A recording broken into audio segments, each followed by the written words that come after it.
A Verónica Dodera. Verónica es la directora por el Frente Amplio en la Agenda Nacional de Vivienda. ¿Y por qué la estamos...? Bienvenida. Gracias.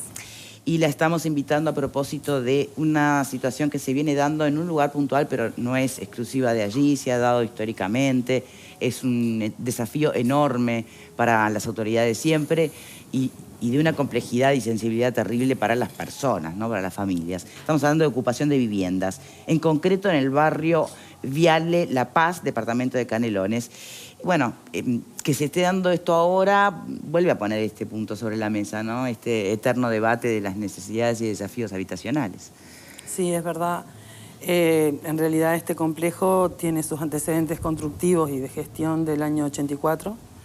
Entre el año 84 y el 90 se paró la construcción, era un préstamo a un privado del banco hipotecario y sí, inconclusa quedó la obra como otras unas cuantas que quedaron, pero la particularidad de acá era que había algunas viviendas sí terminadas y otras no, y bueno, entre el 90 y el 92 fueron ocupadas y a partir de ahí el Estado hizo distintas acciones y gestiones, incluso los vecinos en conjunto a veces, para poder ver cuál era la manera de regularizar esa situación de ocupación para algunos y para otros en realidad era también regularizar su situación frente a una institución como el Banco Hipotecario en la cual habían firmado hipotecas y tenían créditos asignados a esos inmuebles, algunos de ellos no terminados.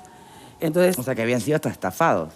En parte sí. ¿Y el banco era garantía de...? El banco, sí, el titular, el banco dio un préstamo a los famosos PPT, era un préstamo por proyecto y terreno, el terreno era de la empresa dio quiebra y estaba hipotecado para la empresa, el banco dio el recurso, se avanzaron las obras, se certificaron, pero no estaban terminadas. Tan avanzadas. Es una historia que se... Y entonces, ¿qué pasó? Que incluso en el trayecto de esa construcción se vendía como lo que antes se llamaba el pozo y después se rehipotecaba, digamos, se hacía una segunda hipoteca con los titulares futuros de esas viviendas. Entonces, hay casos increíbles. Hay una familia, por ejemplo, que tiene la hipoteca en una unidad que nunca se terminó, pero el banco la dejó habitar otra unidad. Entonces, esa vivienda, esa familia habita otra vivienda, pero la hipoteca quedó asignada a otra. Entonces, lo que es dominial, la situación de cómo cae una hipoteca, esto por eso ha tenido estudios diferentes y en el año 2012, a través de después que se crea la Agencia Nacional de Vivienda, este complejo viene como uno de los tantos con situaciones de irregularidades de dominio, de crédito y de ocupación. Sí. Y bueno, perdón que la interrumpa, y supongo que además con un aditamento que no es nada menor, y es que el garante o el supervisor de todo esto era el propio Estado. Por lo tanto, qué difícil para el propio Estado después tener que ejecutar hipotecas, que sacar a la gente, ¿no? Sí, claro. Por eso, según los casos, porque estos complejos y de este tipo hay en todo el país. Sí. Entonces, en cada caso existen los reglamentos de recupero y de regularización de la ocupación. Que podés novar, tener el título. Claro, y además, por ejemplo, este complejo tiene toda esa historia que traté de sintetizar, pero que los vecinos conocen, la sociedad, el barrio conoce. También ¿Cómo lo ve el barrio? Lo ven porque en estas cosas siempre hay gente que entiende y otra gente que dice, pará, yo pago hasta el último peso de mi préstamo que saqué para mi vivienda y acá hay gente que no paga un peso, que ocupa y el Estado no hace nada. Sí, el barrio en realidad está consolidado, tiene 30 años de ocupación, es como recorrer un complejo de viviendas de cualquier tipo de cooperativa.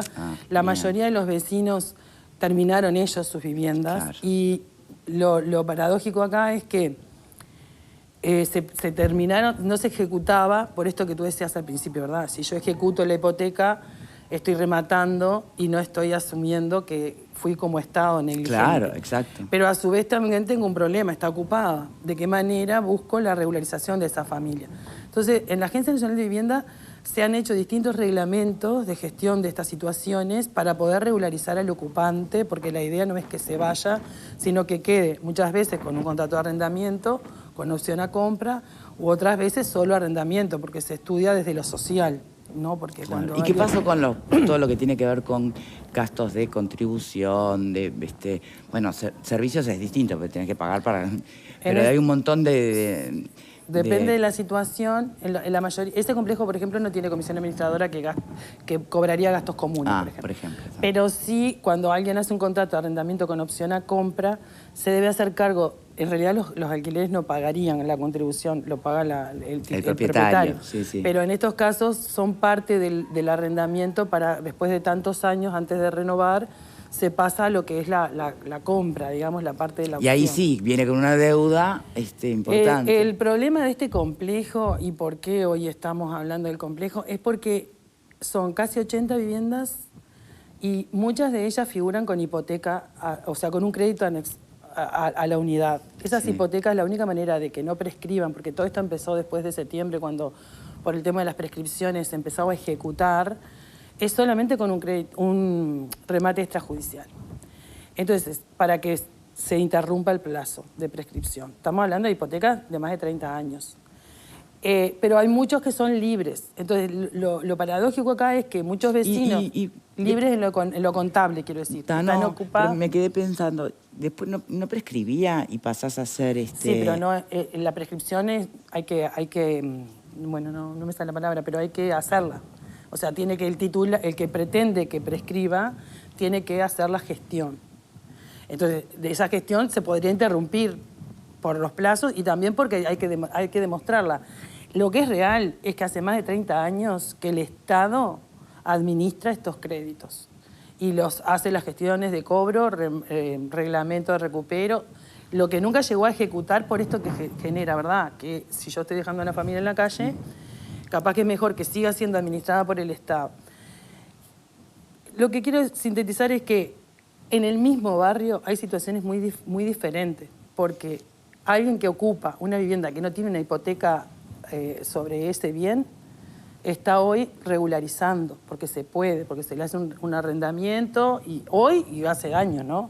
Casi el 50% está regularizado porque no tenían una hipoteca. Las viviendas que sí tienen una hipoteca es la que salieron ahora en estos meses a ejecución a través de remate. Lo que no ha habido en la agencia, y es lo que como directora he intentado poner arriba de la mesa, es por qué no defendemos esos créditos. Porque si yo defiendo como institución, estamos defendiendo una vivienda pública, vivienda social, y entonces después que la defienda y la tenga como propia, pierdo el riesgo de que prescriba, por ejemplo, y después la puedo regularizar a la familia que hace... Hay gente que hace 27, 28 años que vive ahí. Incluso están todos los informes sociales. Lamentablemente no lo pude conseguir porque no al lugar, no tenía la fuerza como para decir, vamos a mirar jardines. Habla del director. Sí, en el directorio, porque a mí me empezaron a llegar las preocupaciones. Incluso, ¿Trabajan caso a caso? No. En realidad lo que sí nos aparece como directores, digo, es la consulta. Lo que pasa es que acá se dio una situación muy particular, porque es un barrio de 80 viviendas a las que se les volanteó los telegramas de distintas cosas, o de desalojo, lanzamiento o remate. Entonces, claro... Qué duro debe ser, ¿no? Más allá de... Y no estoy ni justificando ni avalando las personas que, bueno, no regularizan su situación porque no pueden, porque no quieren. Pero qué duro, de todas maneras, que te llegue el afiche, ¿no? Claro, por eso lo que yo propuse... El cedulón, no sé qué llega. Sí, llega un cedulón. A veces se visita a través de la agencia. Existe lo que se llama en la agencia los reglamentos de recupero que hablan de la defensa de los remates, lo que hablaba hoy, pero también hay situaciones particulares. Lo que yo planteé era por qué no se abordaba el tema complejo jardines, como de repente puede pasar con otro, en el sitio, en el territorio, con los asistentes sociales, con la gerenta del crédito, explicando las diferencias y que hay distintas soluciones, porque a veces alguien dice, sí, pero nunca regularizó, pero el Estado nunca se lo permitió, porque mientras tuvo una hipoteca no podía ni hacer un contrato de arrendamiento. Claro. Entonces, esa persona, si viera, lo dicen ellos y lo dijeron en la Comisión de Vivienda y existen en las actas. Ellos se presentaban en el banco hipotecario para ver de qué manera se podía regularizar. Pero no judicialmente o la parte notarial quedó como en un suspenso. Yo entiendo que es por esto de la LUC que las prescripciones cabían y se podían, pero también puedo entender que el Estado... Para mí es un problema superior. ¿Con qué tiene que ver la LUC en esto? Porque en realidad el tema de las prescripciones, que se disminuyeron los años de 30 a 20, la prescripción adquisitiva, y se dio un plazo, eso era un artículo de la LUC, Sí. Se manejaron que derecho de no ejecutar, podía la gente empezar a hacerle el trámite por sí para que prescriba. Sí. A partir de ahí, esas viviendas, son 12 o 13 del conjunto, podrían perderlas el Estado como garante, como administrador, la ANB de ese fideicomiso. Y bueno, para que eso no ocurra es que se empezaron estos anuncios de remate. Lo que yo creo es que los reglamentos de defensa del remate nos permitirían como agencia defender el crédito, defender la hipoteca, que pase a ser un bien público, que hoy en realidad es un crédito que está hipotecado a favor del Estado, pero que nunca se ejecutó ni se pagó. Entonces, si la persona que hace 30 años vive ahí hoy se presentara con todos los trámites que lleva, podría pasar a ser de ella. Yo no digo eso, digo que nosotros como institución tendríamos que estudiar los casos que hay para poder dar la respuesta que capaz que en 30 años no se dio. Me consta que el 50% está regularizado. También me consta, y lo dije en directorio, pero nadie me dijo, me decían que no sabían, que no entendían. Yo lo que pedí fue un informe del área de crédito y del área social. Hay 11 que figuran en el estudio contable y en los créditos que se figuran en el plano de propiedad horizontal como locales comerciales. Estos locales comerciales nunca se construyeron, porque si no se construyeron las viviendas, menos iban a construir los locales, ¿no? Entonces la gente apropió el espacio, construyó, es como si fuese un asentamiento dentro del propio complejo. Entonces, ¿cuál es la respuesta? Yo no puedo regularizar como vivienda algo que es un local comercial, porque no tiene ni las instalaciones mínimas ni nada. Entonces yo lo que pedí fue un relevamiento de esos locales, que en realidad hoy están casi, de afuera se verían como una vivienda. Entonces, no, que vamos a esperar, que bueno, no sé. Las respuestas nunca fueron hasta que llegó el día del remate y bueno, el resto es que la gente en realidad movilizada ha conseguido un poco de oído y que van a ser atendidos. En la agencia en realidad la idea no es sacar a la gente, porque lo que yo les digo es un problema, porque si nosotros no tenemos la respuesta, ¿a dónde la van a ir a buscar? Si no está en el ámbito donde está la competencia, la vivienda pública, la vivienda social. Exacto. Y otra cosa que yo estoy estudiando y propongo es que se estudie qué remates vamos a defender en esto de que las prescripciones y los plazos cambiaron. Porque para el Estado siempre es poco el recurso en vivienda pública. Siempre nos estamos quejando, todos los partidos, todos los gobiernos.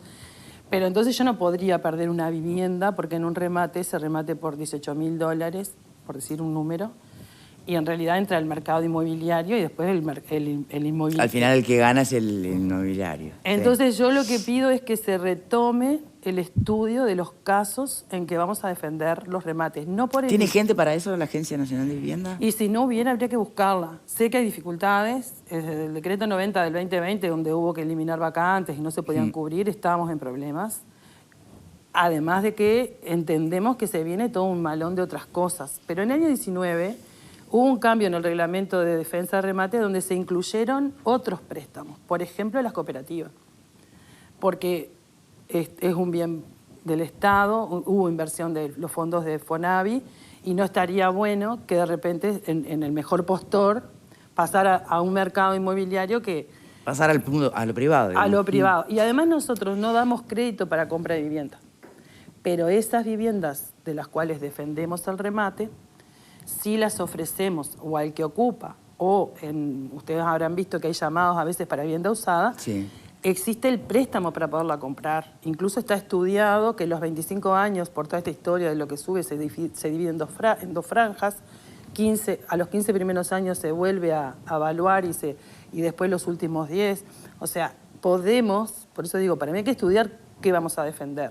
Porque si no nos estamos desprendiendo de algo al mejor postor que después lo va a poner en el mercado a título de privado y para beneficio propio. O sea, si entiendo bien, hoy es por este complejo puntual, porque avanzó la cosa, porque las personas se están haciendo sentir y están resistiendo, pero en realidad creo que usted lo que plantea es, bueno, vamos a primero definir una política sobre la política estos asuntos, está definida, sí, está definida, ha cambiado, hubo un cambio en el reglamento. Lo que yo creo, y lo dije en el barrio también, porque ellos me pidieron que fuera, es que cada caso es diferente. Los reglamentos para regularizar son lo más amplios posible, claro. O sea, no es la idea sacar a la gente, que la gente se presente Y bueno, se estudian los casos. Después están las excepciones que también se estudian.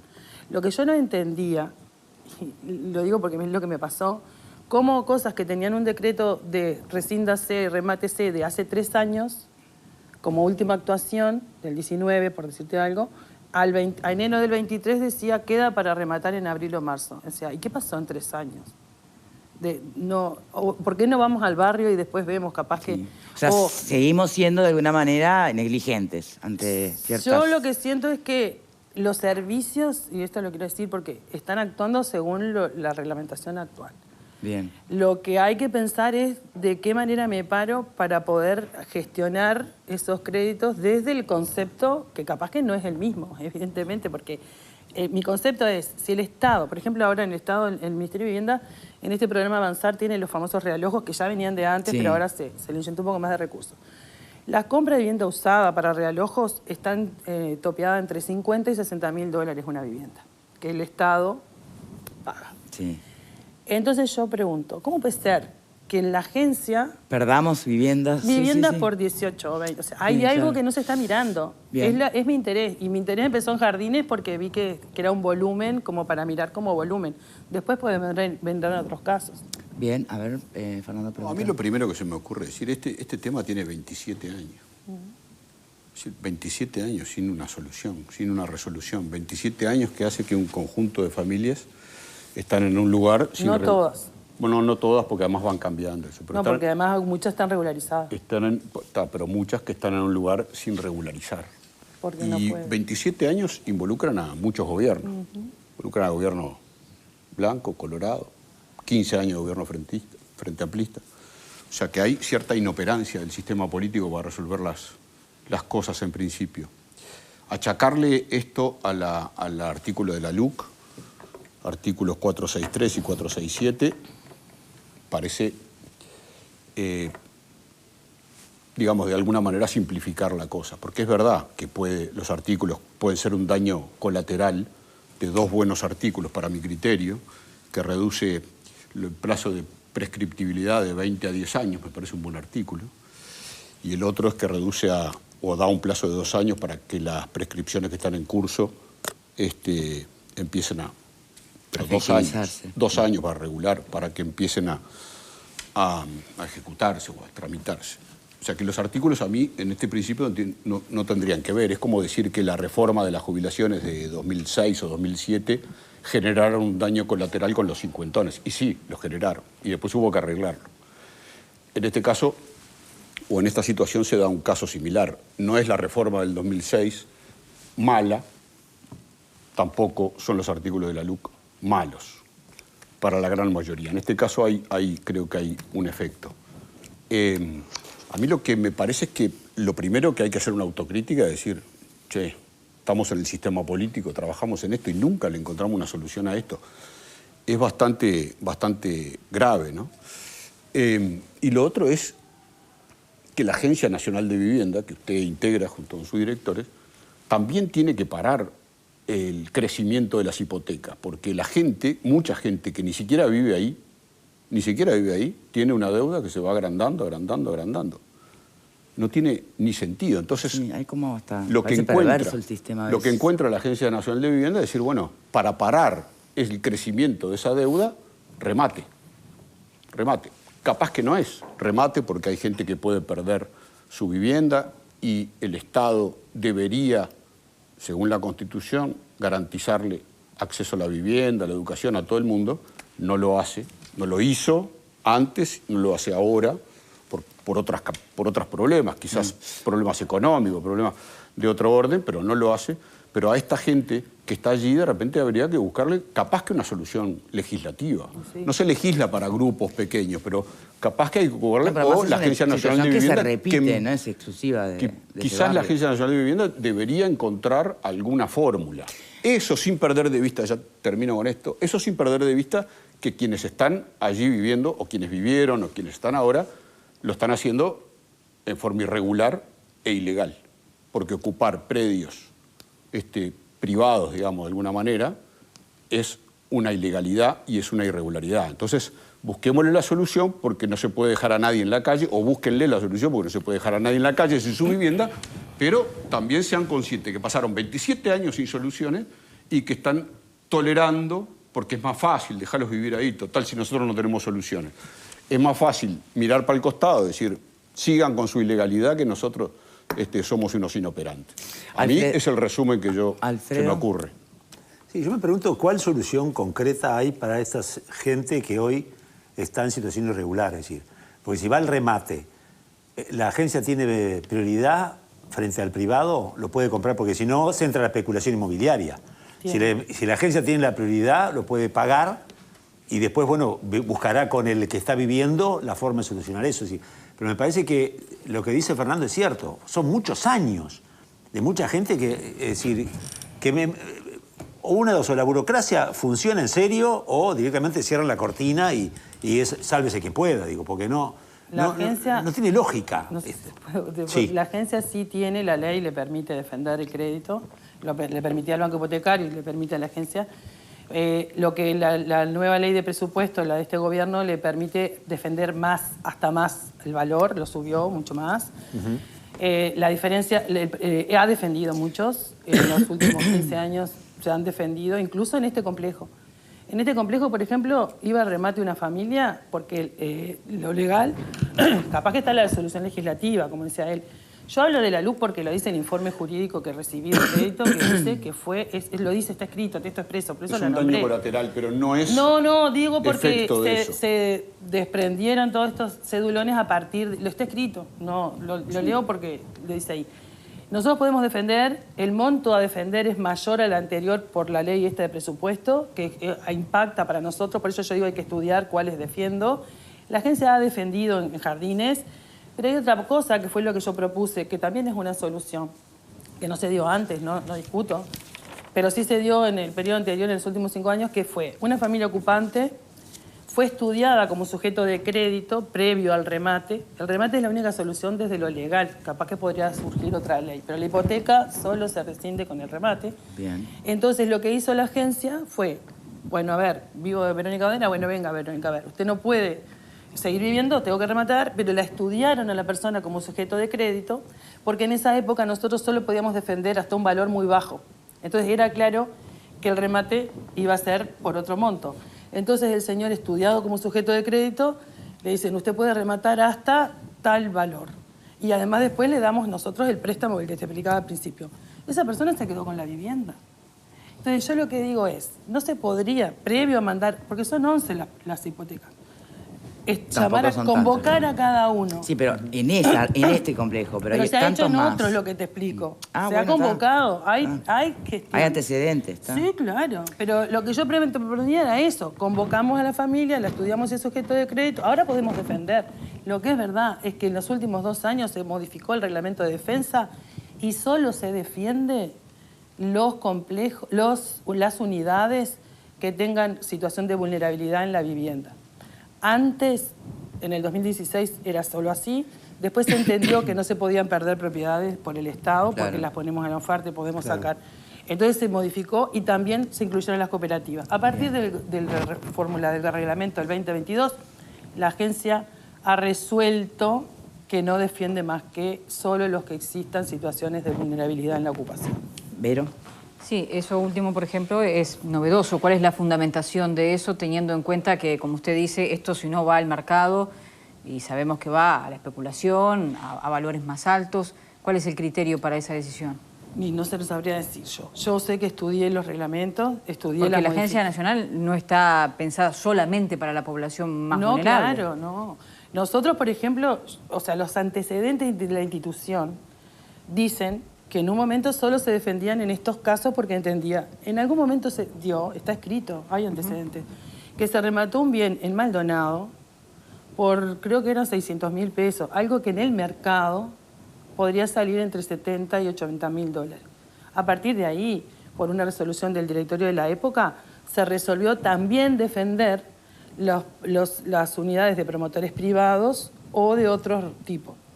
En el año 2019 se aprobó defender cualquiera, porque puedo ser parte de, no necesariamente una vulnerabilidad de la persona, pero sí, como decía el señor se puede pensar que hace tantos años que no lo arreglé, lo remato, pero lo dejo a la persona, porque a lo mejor tiene posibilidades de hacer el crédito. La defiende el Estado para que quede en el Estado.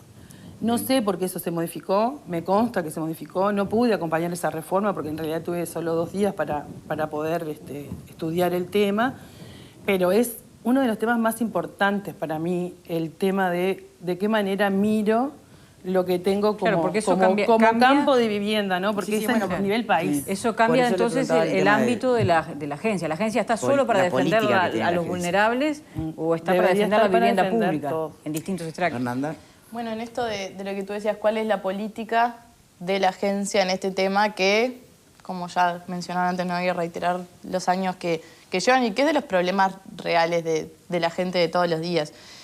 Un poco por ese lado, ¿cuál era la política planteada? Y tú decías que hay algo bien claro, que la intención no es sacar a la gente de sus casas. Yo estoy de acuerdo con el caso a caso. Creo que los casos son particulares, hay realidades particulares. Quizá uno ya puede ser sujeto de derecho y ser titular de derecho sobre esos bienes. Entonces, la pregunta era cuál era la política planteada y si se planteaba la posibilidad o existía un asesoramiento a esas personas en el caso a caso, porque quizá eso, ¿no? Ya pueden ser titulares de ciertos derechos que no tienen por qué serlo todos, pero por lo que tú estás planteando me parece que algunos sí. Sí, existe el acompañamiento todo el tiempo. Lo que pasa a veces es que en el camino la gente le lleva un cedulón y como que era medio histórico también, ¿no? Que hay procesos de que después no se ejecutan, no sé, como algo que existe el trabajo social.